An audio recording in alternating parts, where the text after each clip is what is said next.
दोस्तों, हमारे देश की जनता किसी पर यकीन करे या ना करे, लेकिन मौलवी और बाबाओं पर पूरी श्रद्धा से यकीन करती है। और यही कारण है जिसकी वजह से भारत में हर महीने कोई न कोई मौलवी या बाबा पैदा हो जाता है। जनता का पोपट कर या तो जेल जाता है या फिर अपनी जिंदगी में मजे यूं ही लेता है।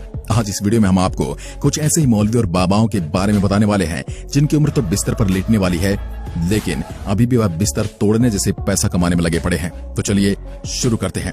संत रामपाल। दोस्तों, आप यकीन नहीं करेंगे कि यह एक समय में हरियाणा सरकार के सिंचाई विभाग में सरकारी नौकरी करते थे, लेकिन वहां इनका मन नहीं लगा। जिसके बाद इन्होंने आध्यात्मिक और धार्मिक ग्रंथ पढ़ने शुरू कर दिए और धीरे धीरे बाबाओं के संपर्क में आने लगे। जिसके बाद यह खुद ही बाबा बन गया। सन 1994 में इन्होंने अपनी सरकारी नौकरी से इस्तीफा दे दिया। जिसके बाद इन पर भक्तों की आस्था बढ़ने लगी और इन्होंने रोहतक में सतलोक नाम का एक आश्रम खोल दिया। यहाँ पर सब कुछ ठीक ठाक चल रहा था, लेकिन दिक्कत तो तब हुई जब इन्होंने धर्म को ही धंधा बना लिया। देखते ही देखते इनका धंधा रफ्तार पकड़ता गया और इन्होंने हरियाणा की कई और जगह पर भी आश्रम खोल दिए। जिसके बाद सन 2006 में इन्होंने आर्य समाज के कुछ ग्रंथों की निंदा की। इसके बाद आर्य समाज के समर्थकों ने इनका आश्रम बंद कराने की कोशिश की, लेकिन इस कोशिश में इनके समर्थक ने उनके साथ मारपीट की और आर्य समाज के एक सोनू नाम के समर्थक को जान से मार दिया। जिसके बाद इस बाबा पर केस फाइल कर दिया गया और उस टाइम पता चला कि उनका आश्रम भी फर्जी है। उसके बाद अधिकारियों के सपोर्ट की वजह से संत रामपाल इन दोनों केसों में बरी हो गया। इसके बाद 2013-2014 में सतलोक आश्रम से एक बच्चे और 4 महिलाओं की लाश मिली। जिसके बाद संत रामपाल पर हत्या और बंधक बनाए जाने के लिए केस दर्ज कर दिया गया। जिसके बाद दूसरों की जमीन हथियाने और कई संगीन मामलों में से 11 अक्टूबर 2018 को दोषी ठहराया गया। तब से आज तक ये जेल की हवा खा रहे हैं, लेकिन इनके अपराधियों के लिए भारतीय कानून ने इन्हें उम्र कैद की सजा सुनाई है। क्या आप यकीन करेंगे कि इनको इनके आश्रम से जेल तक पहुंचने में सरकार के 60 करोड़ रुपए खर्च हो गए। फिलहाल ये अपनी सजा को माफ कराने के लिए खूब हाथ पांव मार रहे हैं। दोस्तों, अब हम आपको एक मौलाना से मिलवाते हैं जिनका नाम है आमिर, लेकिन इनकी खासियत ये है कि इन्हें अपने से छोटी उम्र की लड़कियां बहुत पसंद आती हैं। और मजे की बात तो ये है कि इस चीज को खोलकर बोलते भी हैं। वैसे पेशे से मौलवी के अलावा एक टीचर भी हैं जो पाकिस्तान के हैं। इन्होंने जब तक 4 शादी की हैं, इनमें एज डिफरेंस आप इन्हीं के मुंह से सुन लीजिए। मेरी पहली बीवी मुझसे 5 साल छोटी थी, दूसरी बीवी मुझसे 10 साल छोटी थी, तीसरी बीवी मुझसे 15 साल छोटी थी और चौथी ये 20 साल छोटी है। तो कोई ऐसा मुझे फर्क महसूस नहीं हुआ कि ये बहुत छोटी है मुझे। दोस्तों, अब हम आपको बताते हैं कि उत्तर प्रदेश के गाजीपुर में रहने वाले राम वृक्ष यादव के बारे में। यह जाने माने धर्मगुरु जय गुरुदेव के शिष्य रह चुके हैं, लेकिन शुरू से इनकी नीयत शिष्य वाली नहीं थी, बल्कि तो गुरु बनना चाहते थे। 28 मई 2012 को जैसे इनकी गुरु जयदेव गुरु की मृत्यु हो गई, उनकी विरासत लेने के लिए सबसे आगे ये थे, लेकिन इनकी एक फूटी कोड़ी भी इन्हें हाथ नहीं लगी। इसके बाद इन्होंने अपना एक अलग गुट बना दिया और मथुरा के जवाहर बाग में 270 एकड़ जमीन में अवैध कब्जा कर लिया और वहां से ही ये अपनी समानांतर सरकार चलाने लगे और साथ ही यही इन्होंने अपनी एक छोटी सी सेना भी खड़ी कर दी। बताया जाता है कि जब सरकार ने इस अवैध जमीन को खाली कराने के लिए कहा तो इन्होंने अपने समर्थकों के साथ मिलकर उल्टा पुलिस वालों के ऊपर हमला कर दिया था। देखते ही देखते लड़ाई एक मुठभेड़ में बदल गई, जिसमें एक पुलिसकर्मी घायल हो गया और साथ ही 2 पुलिस वाले इसमें जान से हाथ धो बैठे। लेकिन सही बात तो ये हुई कि इसमें राम वृक्ष यादव भी मारा गया, नहीं तो न जाने इसकी वजह से कितने निर्दोष लोग मारे जाते। दोस्तों, अब हम आपको एक ऐसे बाबा के बारे में बताते हैं जिसको डिस्को बाबा और बिल्डर बाबा के नाम से भी जाना जाता है। वैसे तो इनका असली नाम स्वामी सच्चिदानंद है, जिनके ऊपर शायद ही कोई ऐसा अपराध हो जो न हो। इनके ऊपर जमीन हड़पने से लेकर रेप तक के आरोप हैं। वैसे बताया जाता है कि बाबा भगवा चोला की आड़ में दारू पीने के बाद खूब नाच गाना किया करते हैं और जमीन हड़पने जैसे कामों के लिए भी काफी ज्यादा प्रसिद्ध हैं। दोस्तों, अब हम आपको मिर्जापुर की एक ऐसी साध्वी के बारे में बताते हैं जो नर्स से सीधा साध्वी बन गई। पहले नर्स थी जिनकी शादी इलाहाबाद में हुई थी, जिसके बाद उनके बच्चे भी हुए, लेकिन धार्मिक संगठनों के मंचों पर जाते जाते इन्हें साध्वी बनने का भूत सवार हो गया।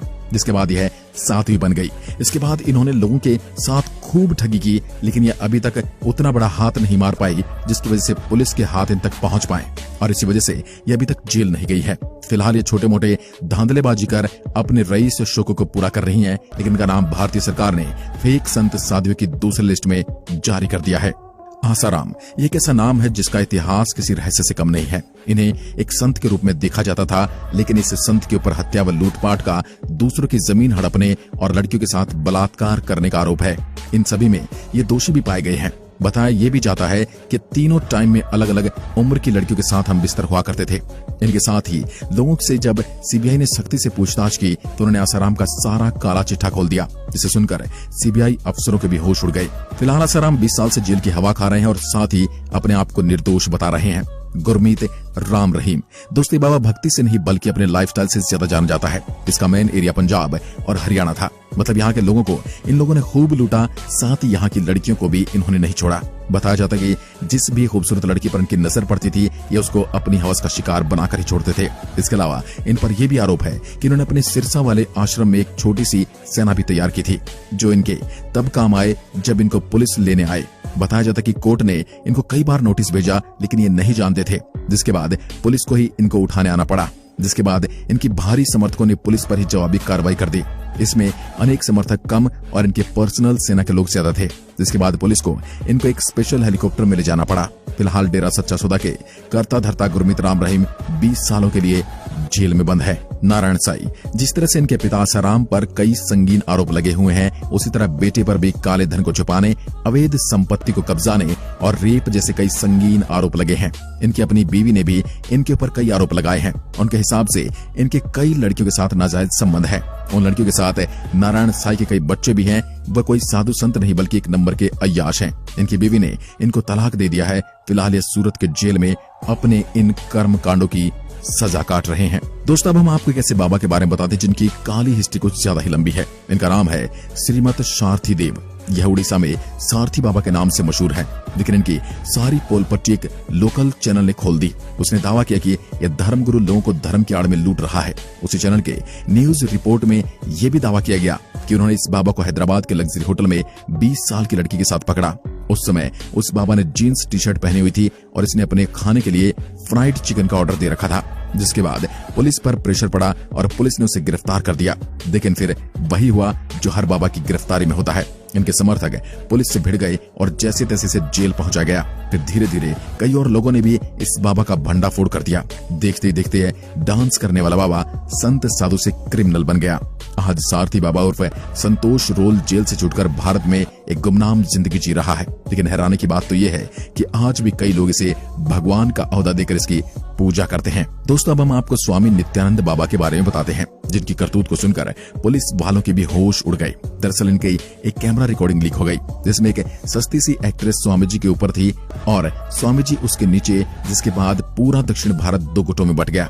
किसी ने इसको सही बताया तो किसी ने इसको गलत बताया। फिर धीरे धीरे एक के बाद एक यौन शोषण के मामले इस बाबा पर लगते रहे। बाबा को पुलिस ने पकड़ा, लेकिन बाबा को जल्द ही जमानत भी मिल गई, जिसके बाद बाबा ने फायदा उठाया और बाबा हो गए 7 समंदर फरार। पहले तो ये नेपाल गए, वहां से सीधा फ्लाइट लेकर उड़नछू हो गए और पहुंच गए इक्वाडोर। वहां से कुछ ही दूरी पर इन्होंने अपना एक देश बसा लिया और दरअसल इन्होंने एक द्वीप खरीदा है, जिसका नाम इन्होंने रखा है कैलाशा, जो आज एकमात्र हिंदू देश है। जब पुलिस को इनकी करतूत के बारे में पता चला तो पुलिस के भी होश उड़ गए, लेकिन बाबा की इस करतूत ने पुलिस डिपार्टमेंट पर एक धब्बा लगा दिया। मतलब इतना बड़ा बाबा जिसके ऊपर बलात्कार का आरोप है, वह 7 समंदर पार पुलिस को चकमा देकर चला गया। और आज ऐसे ना जाने कितने बाबा हैं जो कई कर्मकांड और कई धांधलीबाजी करके निर्दोष घूम रहे हैं। आपसे रिक्वेस्ट है कि आप ऐसे बाबाओं से बचकर रहें। दोस्तों, ऐसा नहीं कि सभी बाबा ऐसे हैं, लेकिन ज्यादातर ऐसे हैं। तो दोस्तों, इस वीडियो में सिर्फ इतना हो जाने से पहले वीडियो को लाइक कर दीजिए, शेयर कीजिए और हमारे फेसबुक पेज को फॉलो जरूर करें। धन्यवाद।